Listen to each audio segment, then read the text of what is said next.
Okay, if everybody's ready to start.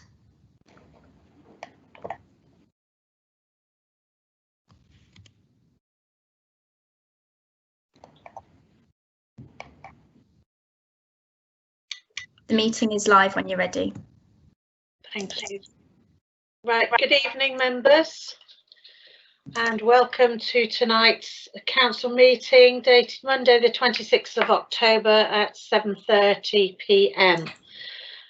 We will go straight on with the first item on the agenda, which is to receive any apologies for absence, please. Yes, Chairman, thank you. Apologies for absence have been received from councillors John Farrer, Roger Clitheroe, Marion Holloman, Ron Pinnock and Jeff Shacklock. Are there any other apologies received from the floor?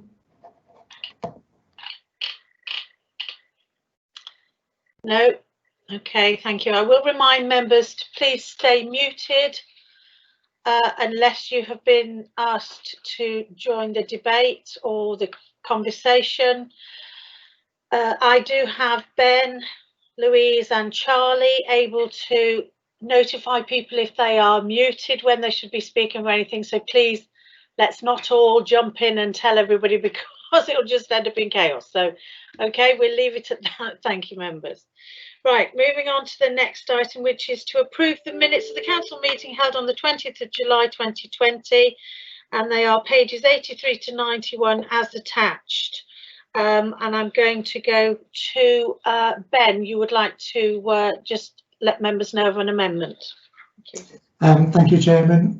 Yes, you may have noted an error on the first page of the council minutes. The chairman incorrectly reads as Dudley Hughes.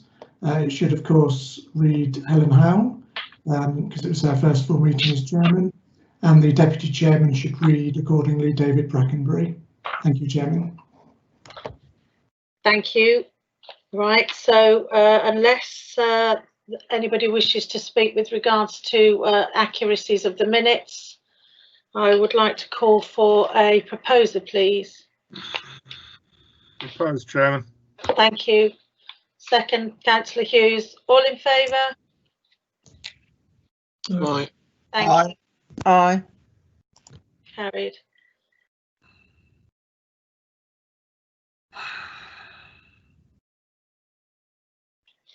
Right, next item on the agenda is to receive any declarations of interest. Members are reminded to declare an interest only in respect of matters which are to be considered by the council. Declarations previously made in committees and subject to resolutions need not be repeated. Are there any declarations of interest? Thank you. Please unmute yourself if you wish to declare one. Okay, thank you. Moving on. Item 4, to receive official announcement notices, first being from myself. So I had great pleasure over the last couple of weeks to be able to join our leader, Councillor Steve North, in visiting some amazing projects that E&C have supported through the Community Facilities Fund. One thing that struck me was the dedication and enthusiasm shown by the volunteers who work tirelessly to keep these projects going, even when funds are tight. They have to come up with inventive ways to raise money for roof repairs, additional facilities, play equipment and much more. I was so delighted to see these projects firsthand and realise that the monies we give makes a huge difference. We are at the time of year when we should be celebrating Halloween, Fireworks Night, Remembrance Sunday, Armistice Day, and not to mention Christmas. I know that lots of town and parish councils have had to cancel planned events, and this is extremely disappointing for them and the residents, but I am sure that we will all do our best to celebrate and mark these events in our own way, making sure that we follow the guidelines set out by our government. I know our communications team will be sending out safety information prior to these events, as they usually do, so please make sure you share these messages. I've had a good response from my Chairman's Champions Awards, but I'm still looking for more, so please spread the word. The closing date for nominations is the 31st of December. And on a lighter note, I have asked Louise to send around an email to you all with an idea they had for the Christmas card for this year. I wanted to include all members as it is the last one that we will be sending, and I hope you will get on board with the idea and let's have a little bit of fun and make everyone smile. So please do reply to her email. Thank you. Now receive any official announcements from the Chief Executive. Nothing from me, thank you, Madam Chairman. Thank you. Item 5, to receive any announcements or reports from the Leader of the Council. Councillor Steve North, over to you. Thank you, Chairman.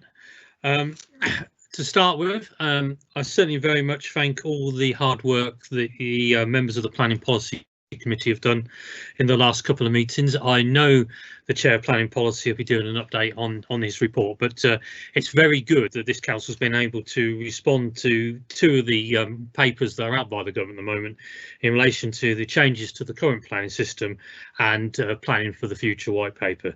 Both of those are very, very serious, and it's been absolutely fantastic, although at least over 5 hours of debate, I would think, with the two meetings together. We have managed to respond to all the questions laid out by the government in that response. And again, I'm sure, in fact, I'm certain the Chair of Planning Policy will cover that, so I won't labour on that particular one any further. I would also like to, Chair, actually say we had our last Enterprise Working Party meeting today, and that's now been wrapped up. And it's certainly an opportunity to mention that under the chairmanship of Glenville Greenwood Smith and all the members of the Working Party and all the staff, special thank you to everybody. We've actually managed to deliver that. We're a few weeks late because of COVID, no other reason than that. We're actually under budget, delivered it under budget, and actually all done and delivered. So it's been really good delivery in relation to the Enterprise Centre, and as you know, Chair, it looks really fantastic. The other thing I would mention, Chair, is that there was I don't know if members are aware, but there was the opportunity to name 2 rooms in the Enterprise Centre that we use for meeting spaces, and we actually agreed to name them after the former 2 deputy leaders that unfortunately passed away in the last 10 years. So the rooms are named Harwood and Harcastle respectively, and today we did invite the families at separate times, all with social distancing, to come up to receive a plaque and to note the opening of those rooms. And they were very, very grateful and very humbled in relation that we remember the passing of those councils and all members and all they did for the council. So that was really nice and touching, and I think obviously that is there forever and a day. So there is a plaque on the wall next to the names, and obviously with some details about, and that's fit in memory. And again, a thank you to Councillor Greenwood Smith to organising that and all the members that agreed to do that. So you mentioned CFF yourself, Chairman. It was another very good visit. That was round 8, and of course the end of the CFF. Still very, very good that this council managed in the end to gradually increase its amount of new homes bonus to put 50% of that into these schemes. We've supported hundreds of schemes in the period of time, and of course we have spent £2.5 to nearly £3 million on that. So that is investment back into the community, which, if you all remember, that's what New Homes Bonus was all about. It would be nice if we can to have a celebration at the end. That is obviously up in the air at the moment, but the plan was and is still to invite everybody that has obviously won or had some finance in relation to the 8 rounds of CFF to a big event before this council ends. So there is every hope that would still happen. The only other thing, Chair, I would like to say is, as ever, a great big thank you to all the staff at the moment who are working above and beyond the business as usual in relation to COVID. A lot of it goes unnoticed, of course, to the general public, but a huge amount of work is going on behind the scenes just in relation to delivering all that's required from the government. So on behalf of you all, I think a big thank you from me and a big thank you from the members to all the staff for all they're doing. And that's the end of my report. Thank you, Chair. Yeah. Thank you, Leader. I absolutely agree with you. They do all deserve a very our sincere thanks, because this has been very difficult times, as you all will agree, I'm sure. Thank you. Right, moving on, item number 6, to receive the reports from the chairman of the council's committees. And before we do that, I'll just remind members that the minutes for the joint standards complaints, planning policy and licensing committees held on the 14th, the 19th and 21st of October respectively were circulated to all councillors on Friday the 23rd of October, so you should have the remainder of the paperwork in front of you now. So now I'll call upon the chairman to formally present the minutes, and we will start with Planning Management Committee, and that is Councillor Phil Stern. Over to you, sir. Thank you. Can you all hear me? Anyone Yes. hear me? Yes, we can hear you, Phil. Thank you. Is it? That's better, because it's been a problem. I've got a new microphone via Charlie, but I haven't had the training on it yet. So, if you look at the committee meetings lists, you'll see that there were 5 planning management meetings in this area. I'm not going to go as usual through the details of each planning application, but I would like to say that throughout those 5 meetings, we've got the content under control, so we're not spending double the time that we used to. It's cut to a reasonable level, and still the members have the right to say anything that they want whenever they want. So we've got the virtual meeting element sorted a lot better than it was. We've still got a little way to go. We don't have site visits yet, but I want to put those back in as soon as we can. So you've got the meeting reports. There were 3 or 4 applications at each meeting. We got through some of them. We didn't get through all of them on the night, but we've now got that taped. So the last meeting we got through 6 on one night with a bit of pushing. So essentially, the meetings are held there. There's nothing else I don't think that I need to report of major note, and that's my report, Chair. Thank you, Councillor Stern. I'll just remind members, if you do wish to speak or ask any questions, please use the chat function. And Ben, Charlie and Louise will be keeping an eye out on all of you in case you aren't able to use the chat and you raise your hands. They will notify me that you are wishing to speak. So are there any questions in relation to planning management? I can see Councillor Dorothy Maxwell. Thank you. My question is, the residents who want to speak at the planning meetings are actually finding it difficult to actually do this due to getting onto the system. How can that be resolved? Thank you. Councillor Stern, you're actually muted if you'd like to answer. Are you happy to answer that question? No, I don't think I can answer that question. I think that's more of a technical feature of being in the right place at the right time and pressing the right buttons. I know that some visitors have not been able to get through into the system, and members haven't been able to get through. So if Ben has a thought on that, he can probably come up with a better idea. Sorry, Ben. Happy to, Councillor Stern. Thank you, Chairman. We contact every member of the public who's speaking at Planning Management Committee in advance, and we provide them with the telephone link, which is a free phone number, and we provide them with instructions on how to get into the meeting. I'm not aware that we've had, I think we may have had one problem, if that.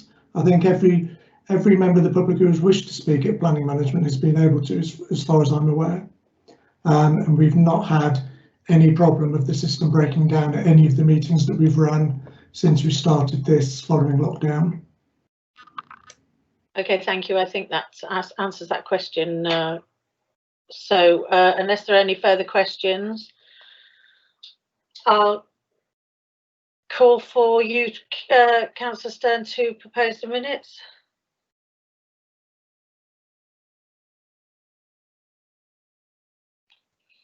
I'll take it that was a proposal, Councillor Stern, because you're muted. Yes. Okay, can I have a second? Minutes Chair, if I may, the minutes don't need to be proposed, they're just a noting. And that applies to all the minutes unless there's a result to recommend, which the council needs to consider. Oh, We yes. don't take a vote on any of the minutes. Thank you. Okay, that saves an awful lot of aggravation, but thank you very much. Okay, so let's move the minutes then. Thank you. Right, on to the next item on the is for the Chairman of Governance and Audit, and that is Councillor Peter Wathen. Thank you. Thank you very much, Madam Chairman. Two meetings to report on. The first was on the 29th of July at item 133.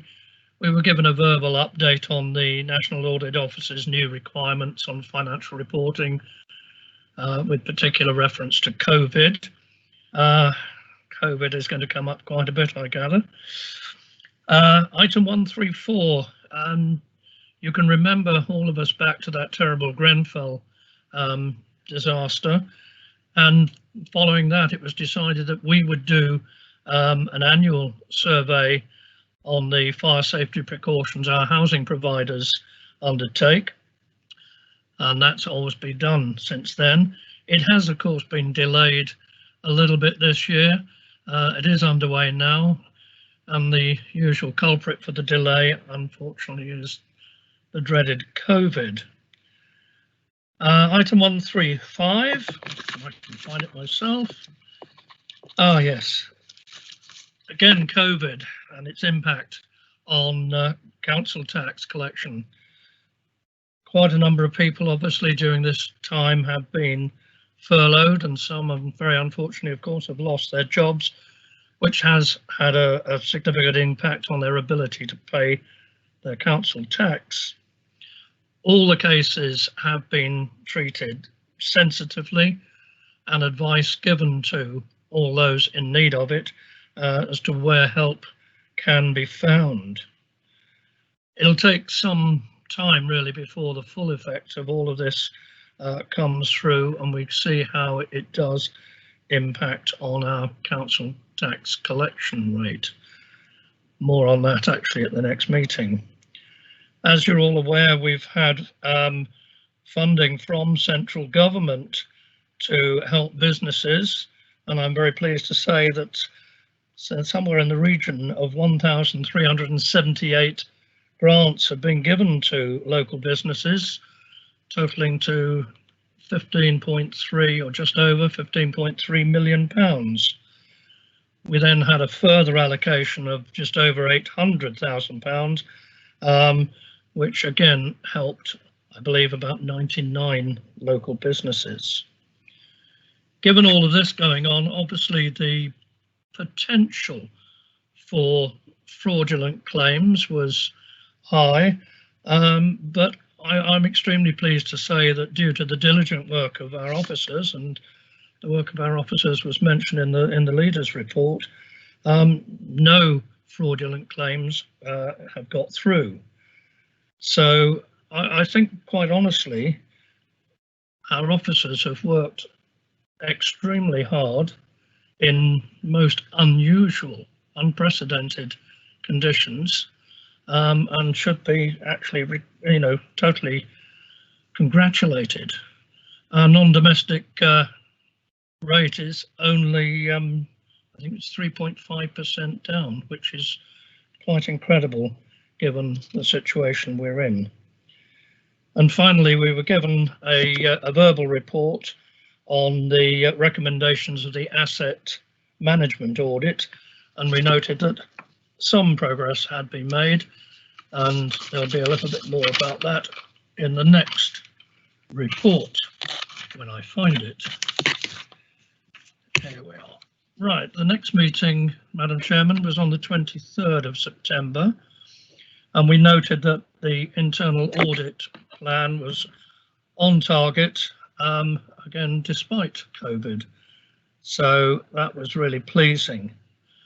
It has been mentioned before, the Enterprise Centre, a wonderful project for our district, and from an audit point of view, it got the highest possible audit rating. So again, congratulations to all those who were involved in that. We then had a report on our risk register and the update. That was fairly straightforward. Council tax collection. It's noted actually that we're only down about 0.5%, which I think is quite sort of incredible given the circumstances. And our business rate collection was down by 5%. Again, quite well, I find that quite an amazing low figure given the situation we're in. We then looked at the annual report of the Governance and Audit Committee, which is something we do each year. It's in line with best practice as recommended by CIPFA, so it's something we prepare each year. Then we went on to the asset management audit I mentioned at the last meeting, and I have to say the progress made actually was quite surprising. I don't think perhaps we'd realised quite how complex some of the issues were, and well, quite honestly, I think the officers have done extremely well to progress those pretty well. Well, not all of them, but we're well on the way to covering all of the recommendations there. And finally, we had a report on the cyber security progress, and again, that's well on the way with most of the recommendations completed or well on the way. So overall, very pleasing, and again, I repeat, congratulations to our officers working under extremely difficult times. Thank you, Madam Chairman. Thank you, Councillor Watson.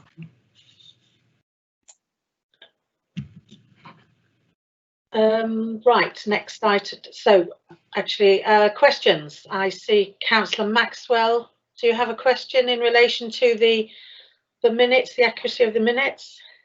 No, my question is about residents. I'm just really interested to know how we're actually helping residents who are too worried or frightened to come and see officers at East Northants if they can't keep up with their council tax. What measures are in place? The answer to that I can't give you at the moment. I'm more than happy to look into that because I don't know the precise details, but I'm happy to look into that and give you an answer. If that sort of is, yeah, perhaps I can help on that. Yeah. Please, David. Yeah, I mean, basically we've got exactly the same measures in place as we've had for forever, really, in terms of supporting people who are finding difficulty paying, irrespective of the reason. I mean, Councillor Watton's quite rightly identified COVID as a reason for people being furloughed and made redundant and so on, and that is a specific cause that is current in relation to people potentially having difficulty paying.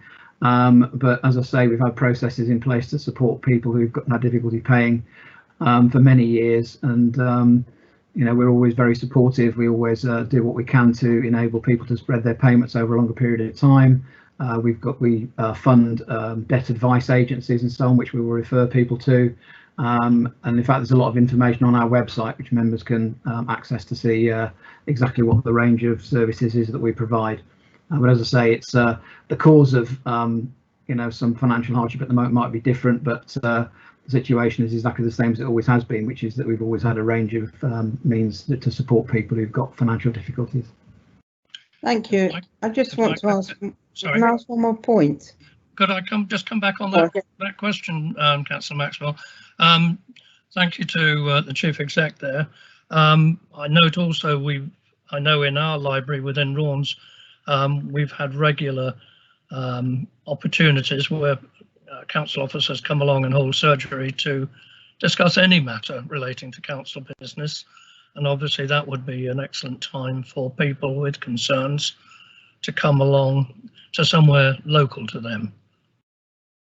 Is that the case for all areas, so all libraries, that people can go along and get help? I can only Yeah, sorry. I think, Councillor Maxwell, I think we're straying slightly into a conversation. Okay. Actually, this is in relation to the minutes. I think those questions could be asked outside of this meeting. I don't think they have relevance to the minutes. So if everybody's happy to move on, then I think we should do so. Thank you, Councillor Wathen. And I'm sure the office, Councillor Maxwell, if you wish to communicate with the officers and Councillor Wathen outside of this meeting, they'll be more than happy to answer your questions. Okay, thank you. We'll be moving on now to Policy and Resources Committee and Councillor Richard Lewis. Thank you. Thank you very much, Madam Chairman. I refer to Policy and Resources Committee meeting on September the 7th, which is on pages 105 to 129. If we can start on page 106, you'll see the first one, 149, was an urgent item, which was to receive the minutes of the Homelessness Prevention Panel, which is in item 150. And there are full details attached on this item with the minutes. And basically, as most of you may know, the night shelter in Rushden closed when the COVID outbreak occurred. So we've had no night shelter facility. But the situation has arisen with the two houses in Duck Street, which are owned by the council, numbers 89 to 91. These were leased by the Mayday Trust, and they're agreeing to invoke a break clause in their lease, which means that these two premises will become available. They are obviously next to each other and they are joined. So the idea is that these two premises can become the replacement night shelter, and you'll see that we resolve 3 items there. When the properties in Duck Street become available, they are leased to ENCS or to the Longhurst Group and sublet to ENCS to provide a night shelter and supported accommodation for an initial 18-month period and to assist longer term use. Then up to 15,000 of the remaining homelessness prevention grant funds is allocated to ENCS as set up, and an additional running cost for the period to the 31st of March next year. And the final one was the funding allocated for the SWEP, which is a severe weather allocation, is actually retained by ENC until the proposals as to how that's going to be in place will be provided. So there are 3 items there, and that basically sets up a new night shelter in Rushden, which will be happening very shortly if it hasn't already happened. I don't know if anyone's got any queries on that, Madam Chairman. Thank you. I can't see any questions in the chat, but I can see, yes, Councillor Maxwell. Is it in relation to the item that yes, it's in relation. Just mentioned. Thank you. Okay. Well, Miss Oliver actually said that all the clients had actually found accommodation in COVID-19. So my question is the night shelter relevant due to the fact that they've all got accommodation? Does the Chief Exec want to comment on that? I mean the COVID-19, basically the people put up in hotels, and obviously that can't continue indefinitely. So we want to return to the situation that we had with the night shelter. And this is to set up a new night shelter, which will obviously be a much better one, because a much better facility, because it's located in properties as opposed to you know, the old container units that they had. Thank you. Yeah, Madam Chairman, if I just comment on it, I confirm what Councillor Lewis says. The drive to remove, and it was rough sleepers rather than all the homeless. I won't get into a conversation about the distinction between the two. I think members are aware that there is plenty of sort of unseen homeless, i.e. people who aren't on the streets but don't have a permanent residence.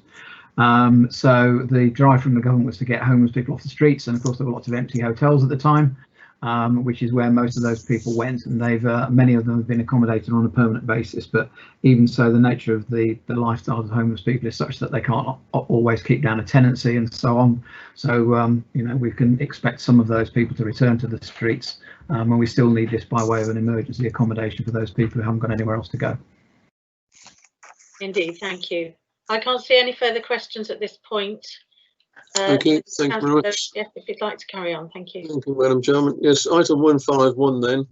Food Safety and Health and Safety Service Plan. This is an annual plan that we have to have, and basically this is an update for the forthcoming year. And there are no major changes to it, except of course we've had to add in quite a lot for the COVID-19. So they are the main changes in the document. And the document is actually attached. And this has to be approved by full council. So if there are no questions on this one. Thank you. I'll check for questions first. Are there any questions on this item? I can't see anybody. We're away. Thank you. I shall call for a move. Thank you. Councillor Maxwell is smiling nicely at me, but not raising her hand. So I move on to resolution R5. And I would like to propose that the Food Safety and Health and Safety Service Plan 2021 be approved, which is appended in, it's in Appendix 1, pages 114 to 129. I'd like to propose that, Madam Chairman. Happy to Thank you second very it, madam. much. I'll call for a seconder, please. Can you all unmute your... Happy to second it, Madam Chair. Thank you, Councillor Dudley Hughes. I'm going to take a vote now. Can you all make sure you unmute yourselves? Thank you. So, all in favour? Aye. Aye. Any against? Any abstentions? No, that's carried. Thank you very much. Thank you very much, Madam Chairman. Move on now to the last item, which is 152, which are the financial contributions to voluntary sector organisations. Just to remind you that we support debt management, which is run by Community Law, and then counselling and support is run by Service 6, and community transport by SERVE in conjunction with Volunteer Action Oundle. And we can't actually ourselves authorise that funding next year because, of course, we won't be a council. But we did have a couple of resolved items, which to note the Equalities Impact Assessment. The second one was resolved to approve an in-principle extension in our current community support grant agreements and service level agreements with the voluntary sector organisations as set out in the report, which are the three that I've just done.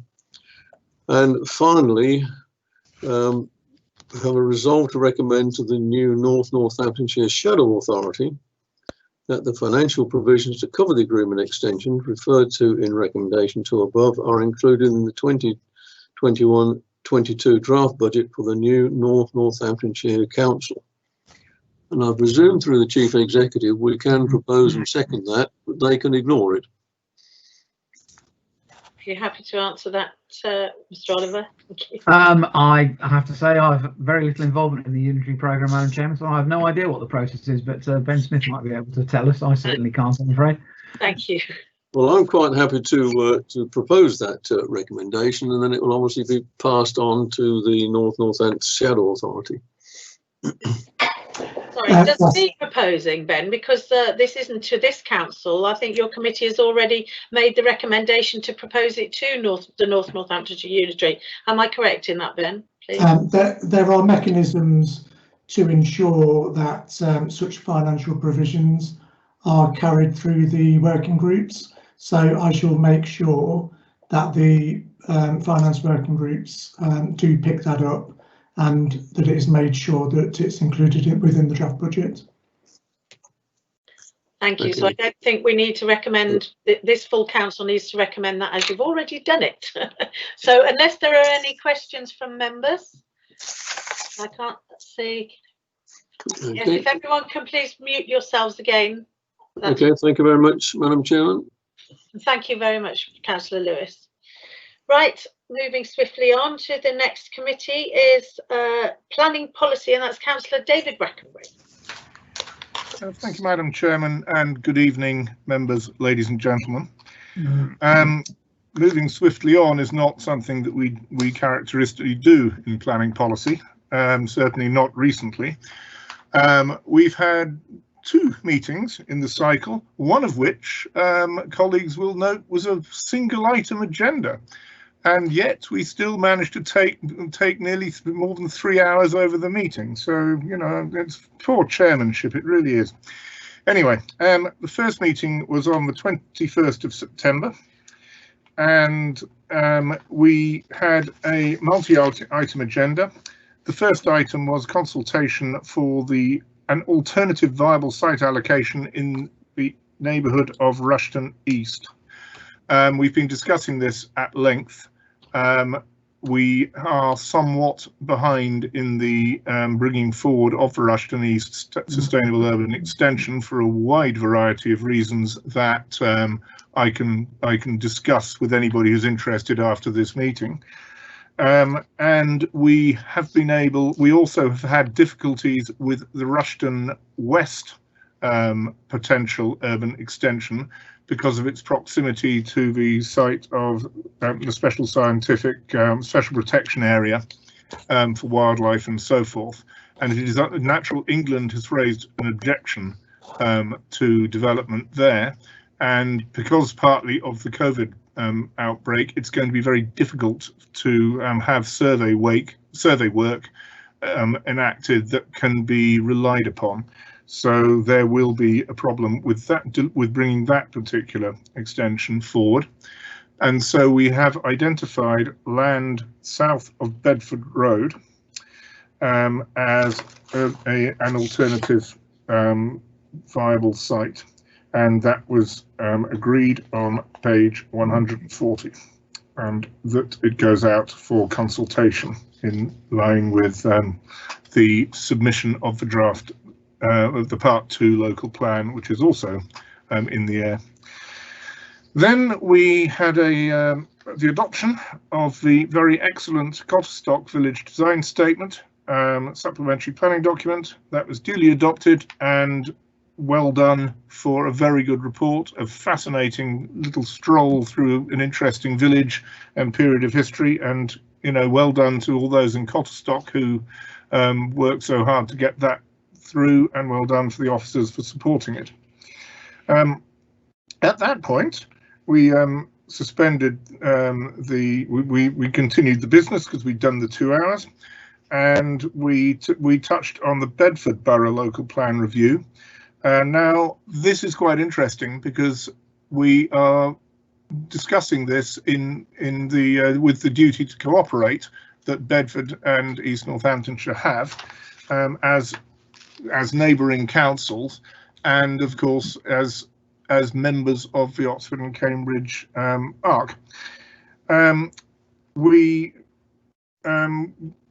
had a draft response to their local plan issues and options. We are concerned that development in the north of the Bedfordshire area could have an adverse impact on roads and on infrastructure in the Rushton area.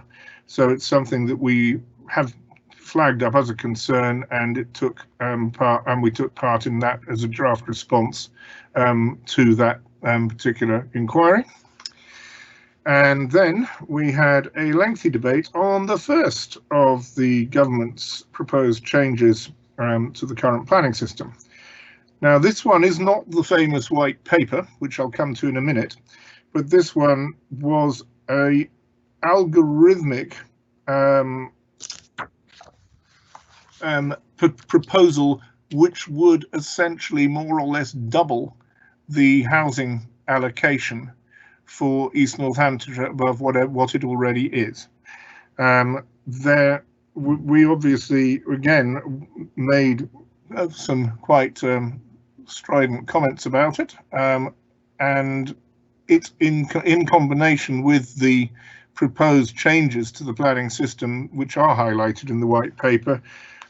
We were rather unhappy about having this centralised proposals sort of being put out for consultation. So not all in all happy bunnies. We have made a response, and that took into account the various comments which were made by members for much of the evening. And so that finished that meeting. The next meeting, yeah, I'll find it in a second. Here we are. Next meeting was recent. That was the 19th of October. That was a very lengthy meeting again. Here we were discussing the government's white paper, Planning for Change.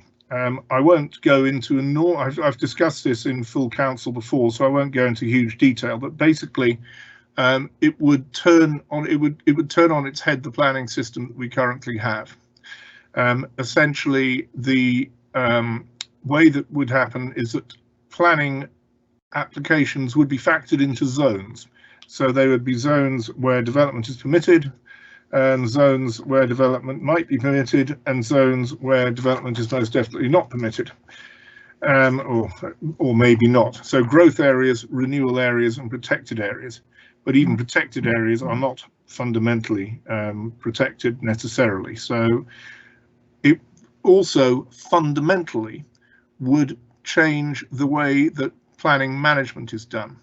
Having adopted these zones, we would set a local plan, which interestingly every authority in the land would have to do within 30 months. So we'd have to beef up the operation in Bristol somewhat.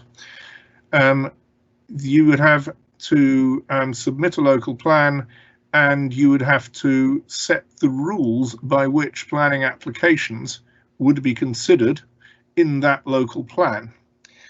Then any application that came forward would be checked by officers to determine whether it was in compliance with those rules, and would then either pass or fail on that analysis. There would be no member involvement in planning management going forward.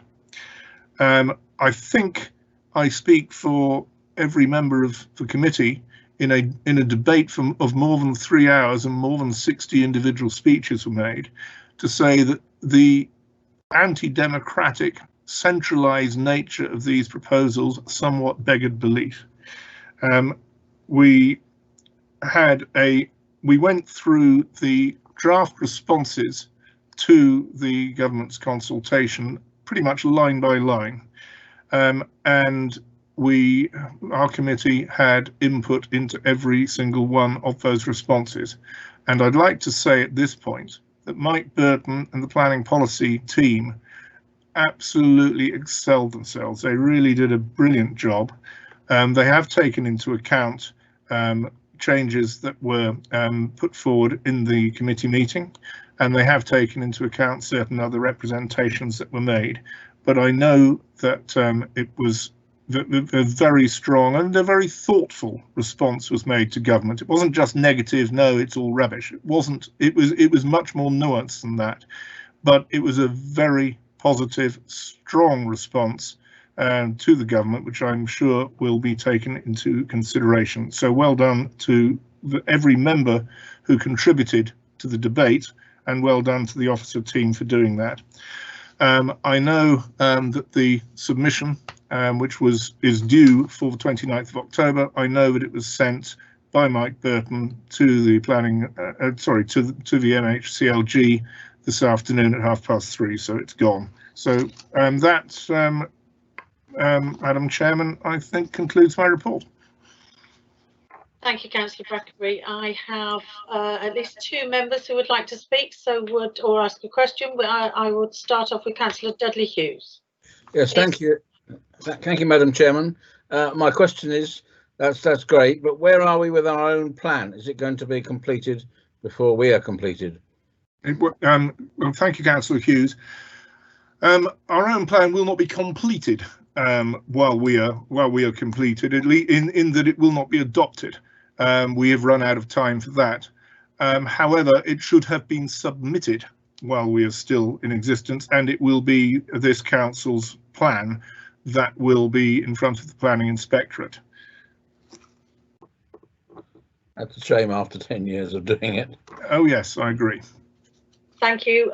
Next member, and Councillor Andy Mercer. Thank you. Thank you, Madam Chairman. I'd like to heartily endorse what the Chairman of Planning Policy has said, but he's actually underplayed it slightly, because the new local plan system will not allow us to put policies into the local plan. They will all be centralised, so all we'll be able to do is allocate land to the different zones, and we'll be expected to allocate far more zonal land as actually needed, so as to give developers a choice of which bit of land they develop in.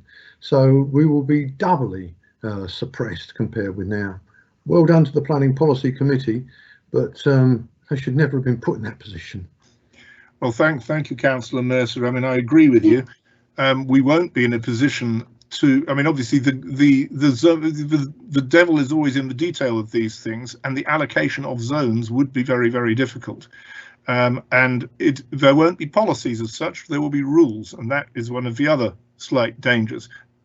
And the last slight danger I'd simply highlight is that if you are going to have more or less permitted development over much of the district or much of the North Northamptonshire as it emerges, it will be very difficult to plan the introduction of strategic infrastructure. I don't mean local infrastructure for this development or that development.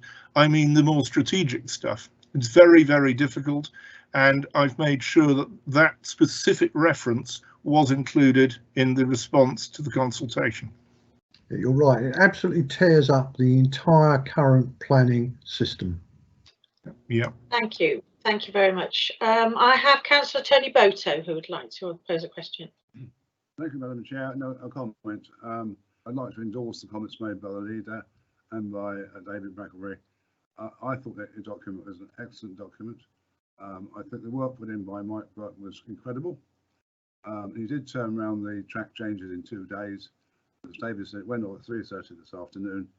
I would hope it goes out as a members' briefing, because I think members have spent so much time and discussed this for so long. They ought to see the document in all its glory, because I think it was a magnificent achievement by Mike in particular. Yeah. Thank you very much. Yes, I agree. Yeah, thank you very much to the committee and everybody who got involved. It's a really important piece of work that everybody's managed to pull together. So, yes, I'm sure I would absolutely agree with Councillor David Brackenbury, and well done for chairing those meetings. I'm sure they were, they took it out of you all, I'm sure. So, okay, I don't seem to have any further comments or questions from anybody. So, unless anybody wishes to raise their hand, I can't see. Okay, thank you very much. Thank you, Councillor Brackenbury. Thank you, Chairman. Thank you.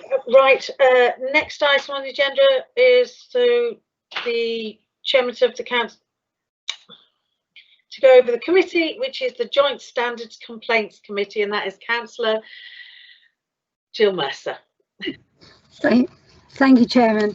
Yes, I'd like to present the minutes of the 14th of October for the Joint Standards Complaints Committee, being the Vice Chairman. The main substantive items were started at 201 on page 154. That's the activity report of the monitoring officer. There have been 2 new coded complaints since her previous report, and there were a few that were still outstanding. One was currently at the hearing stage, and the others were awaiting final investigation reports. They've been hanging around for quite a while, and we have been chasing on to get them cleared up. The Local Government Association had received over 1,600 responses to its consultation on the National Code of Conduct. Further consultation was expected after the 27th of October, and it was hoped that a new model code would be available for the councils to consider adopting by the end of 2020. We seem to have quite a plethora of consultations from the government on code of conduct and standards at the moment. We had another one later on in this agenda, in fact. There was a vacancy for Town and Parish Council seat, but as there was only one further scheduled meeting prior to vesting day, it was decided it was wouldn't be necessary to advertise that or get a new member, so we considered we would not re-advertise that position. The next major item was a Committee for Standards in Public Life report on government ethical standards, and again we had quite a bit of discussion about this. The CSPL, I'll say, identified some best practice and benchmark for ethical practice, and they asked us how we were doing against that benchmark. So each of the items were set out, and we were pretty much in line with it, had adhered to most of what they'd said.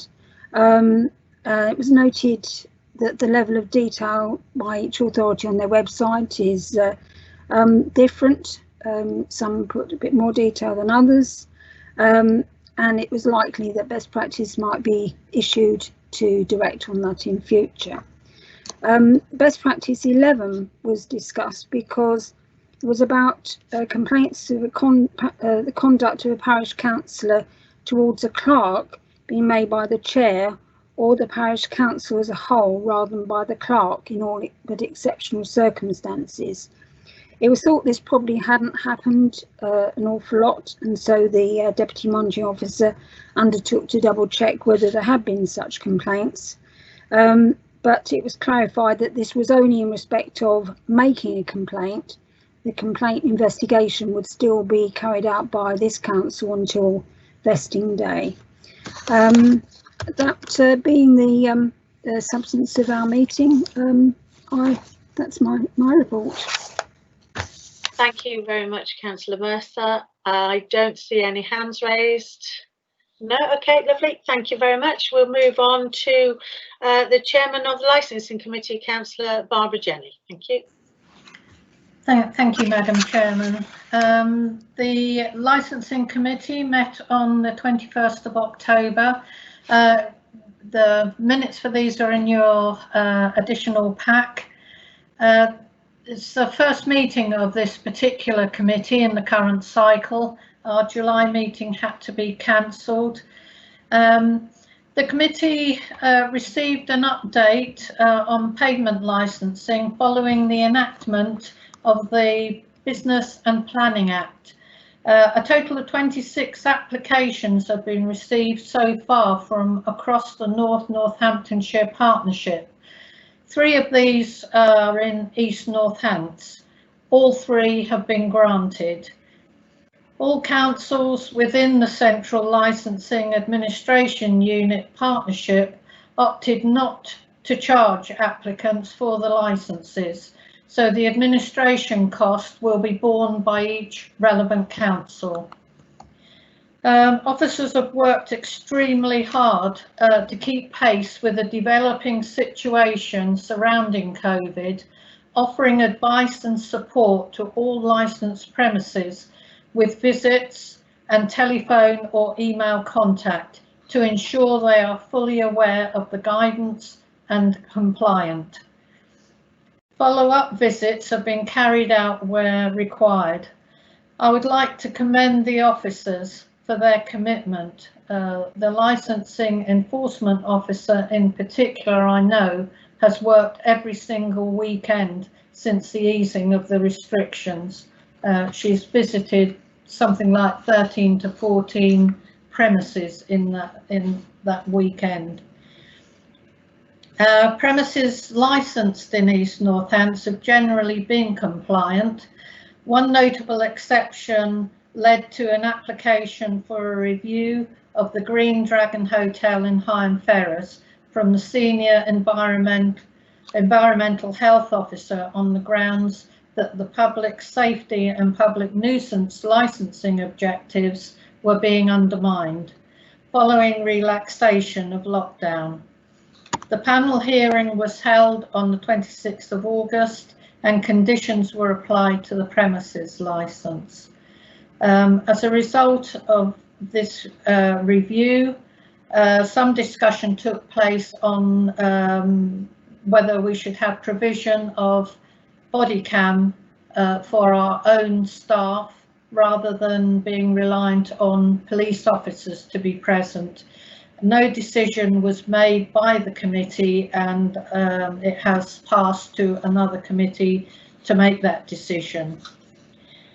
Sorry, Councillor Jenny, if I may, are you going through the licensing panels, which is on the next item on the agenda now, or? Well, I was going to finish the minutes of the licensing meeting, but the panels come under another heading. Yes, that's right. Is that not what you're referring to now? Sorry. I was only referring to it in passing. Oh, okay. I just saw it on the minutes and I thought, oh, we've jumped. Never mind. Carry on. Sorry, apologies. No, I wasn't mentioning it specifically. But to continue, no new Hackney carriage and private hire driver applications were accepted at the start of lockdown, as it was not possible for applicants to get medicals. An existing driver and vehicle licence renewal dates were extended for 3 months. Officers started to process them again in June using walkarounds. Testing of vehicles did continue.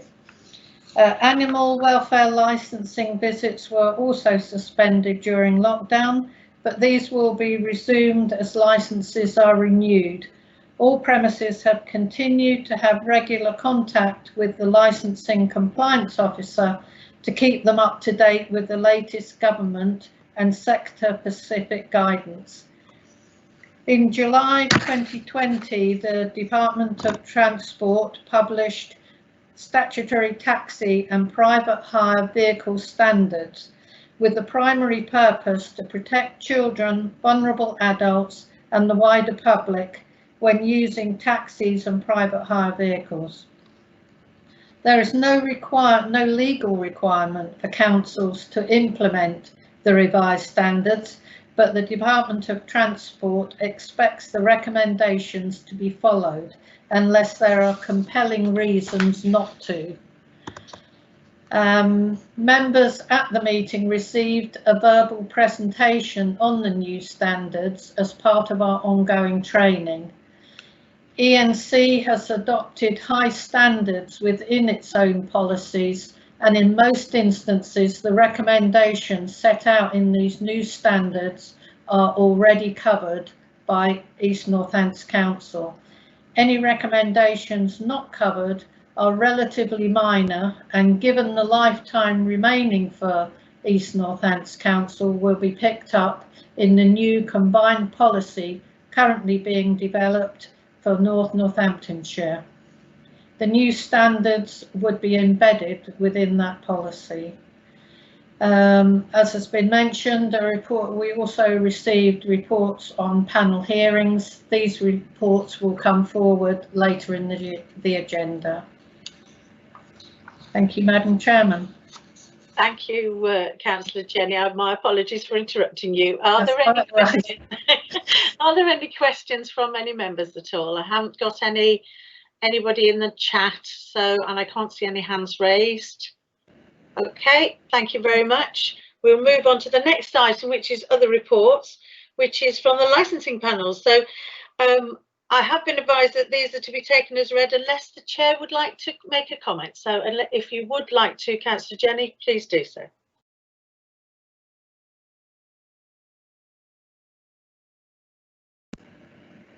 Thank you. Whether the panel hearings are just for noting, one was regarding the Green Dragon in Higham Ferrers. Following the relaxation of restrictions and reopening of pubs in July, the Green Dragon was found not to be compliant with the guidance on the number of people that could be admitted and other related matters. There were also issues of public nuisance due to loud music being played. It was an extremely lengthy panel and lasted over 6 hours, with representations from the police, neighbours, video footage, including CCTV footage from Higham Town Council. Extra conditions were applied to the licence.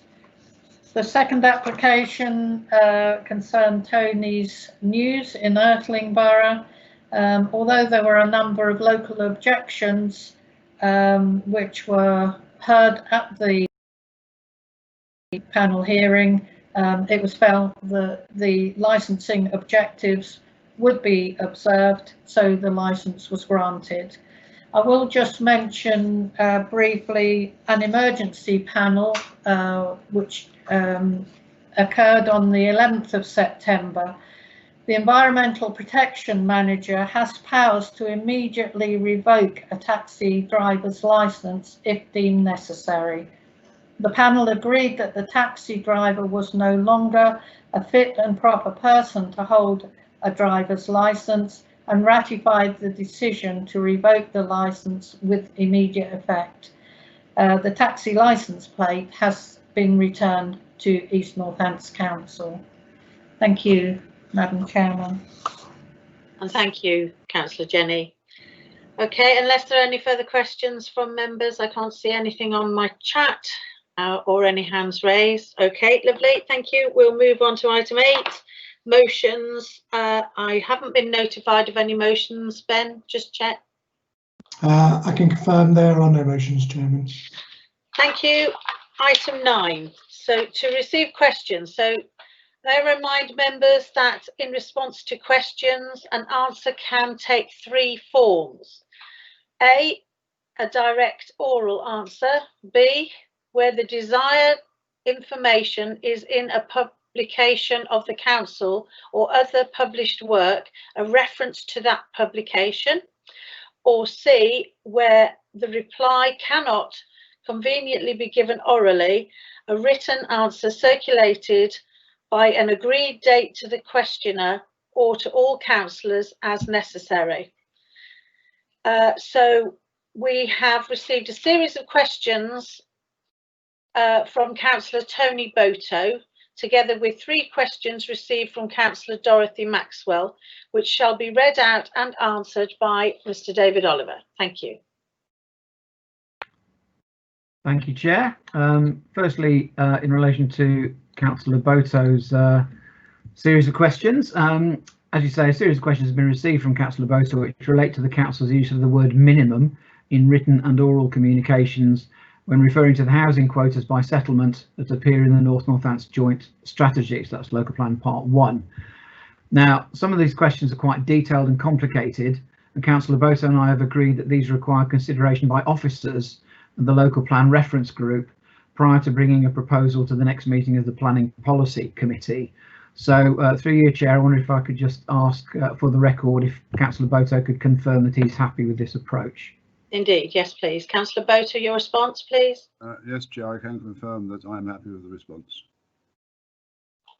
Thank you very much. Thank you very much. I might just take this opportunity to point out that, I mean, part of the reason for taking the response back to Planning Policy Committee is that then, of course, there's an opportunity for debate, whereas, of course, the rules of council meetings are that there is no debate of questions. There is simply a question, then an answer, and then at the chair's discretion, a supplementary question can be asked, but there can't be any debate. So, again, I think it was seen as that was the most appropriate way of dealing with that series of questions from Councillor Boto. Moving on then to Councillor Maxwell's 3 questions. The first is, with the pending further lockdown, what help will be given to village halls, sports pavilions and sports venues should their income, e.g. from classes, prevent them from paying for their upkeep? Now, when we received this question, it was discovered that Councillor Maxwell actually asked the question by phone some months ago, and a response was sent to her by email on the 1st of May. So I'll happily get that detailed response resent, but for the benefit of all members, the gist of the answer is that we're unable to provide financial support to parish councils using the government's funding, which is specifically for the impact of COVID on us as a council. Parish councils are precepting bodies, of course, so they can raise funds directly from their residents, and they're supposed to retain a level of reserves that would enable them to pay for problems such as this. But Councillor Maxwell may wish to make an approach to Danny Moody of NCALC, the North Hampshire County Association of Local Councils, who may be able to lobby for additional funding for parish councils. So I'll just pause there. See if, thank you. Yes, thanks, Mr. Oliver. Councillor Maxwell, you may unmute yourself. Are you happy with the response? Would you like a supplementary question? Although I think that's pretty much answered the question that you posed. Well, I would like to just say one thing, is that on Friday Is this a supplementary question? Sorry, Councillor. Well, it's not a question. It's a follow-up to the question that I originally asked. Is that on Friday, £60 million is going to be given to councils in relation to this to help sports areas as well as gyms. So that would be interesting to see what happens. Thank you. Lovely. Thank you very much. We'll move on to your next question. Thank you. Okay, the next question is, please can you explain why, since the telephone system changed, that the NC reception are not aware which officers are available, who is in the building and which officers are working from home? And again, Councillor Maxwell actually asked a similar question at the last council meeting on the 20th of July. As I said then, officers have been contactable via telephone and email throughout the pandemic, and that should be the case irrespective of where they're working from. And I'd also say that the telephone system hasn't changed. You know, we're using the same system as we have had for many years. As I also said at the last meeting, Councillor Maxwell will need to be more specific if she's having difficulties contacting particular service areas or officers. So if there are such difficulties, if she could let us know in writing what the problems are, then we'll look into it and respond direct to her in writing by return. Thank you, Mr. Elliott. Councillor Maxwell, are you happy with that response? Thank you, that's fine. Thank you. Your next question, please. Okay, and finally, there is still an issue with MS Teams and committee meetings. This week, the police were unable to access the licensing meeting on Wednesday. Why not? Councillor Barbara Jenny didn't actually specifically refer to it, but I note that it was mentioned in the minutes of the licensing meeting that we just discussed. And all I can say is there is no issue with MS Teams and committee meetings from our perspective. Or as Ben mentioned earlier, in fact, all external invitees are given the option of accessing meetings through their own internal Microsoft Outlook accounts or using our integrated telephone dial-up service, both of which are fully in compliance with remote meeting regulations as set out by the government. At the meeting Councillor Maxwell refers to, the police had an issue internally and were unable to log into the meeting and decided not to take up the telephone service that we offered to them. Attendees are always encouraged at every meeting to check their access to the meeting before it takes place, and we'll liaise with the police in advance of the next the licensing meeting to ensure that they can participate. Thank you, Mr. Oliver. Councillor Maxwell, are you happy with the response? I do know actually from experience, as a member of the JAG locally, that the police systems don't allow them to log on using Teams or Zoom or anything. They have to use private mobiles if they wish to do so. It is very difficult for them, I must say. So do you have a supplementary question? Well, I think it's so important that they actually participate in these meetings that we have. So I do feel it needs looking into. Indeed, and I'm sure, you know, they need to look at their systems because it isn't, as Mr. Oliver said, it isn't at our end, and I can assure that is the case from my own experience as well. So thank you very much, and thank you, Mr. Oliver, for your responses. Thank you. Excuse me, Madam Chairman, can I comment on that point? Indeed you may. Yes, indeed you may, Councillor Jenny. It was just to say that there is no requirement for the police to join us at our licensing committee meetings. They are there purely from their own choice. We are really lucky that they attend quite so many meetings, but that's only possible when their duties allow them to. So we're very appreciative of when they can join us, but if they can't for whatever reason, then I'm afraid we don't have the benefit of their report at that meeting. Indeed, thank you very much for that. Right, thank you. Moving on, we're now at item 10, and I would like to propose that the council shall resolve to exclude the public and press from the meeting during consideration of the following item of business, that is item 13, support for freedom leisure, because exempt information as defined under paragraph 3 of part 1 of schedule 12A of the Local Government Act 1972 may be disclosed. I would like to invite a seconder for my resolution, please. I'll second it. Steve said he's not had any notification. Thank you. Thank you, Councillor Maxwell, for seconding that. So all in favour? Aye. Aye. Thank you. We will move into private session. I'll just take a pause now while Ben sorts out ensuring that we are in private session. Thank you.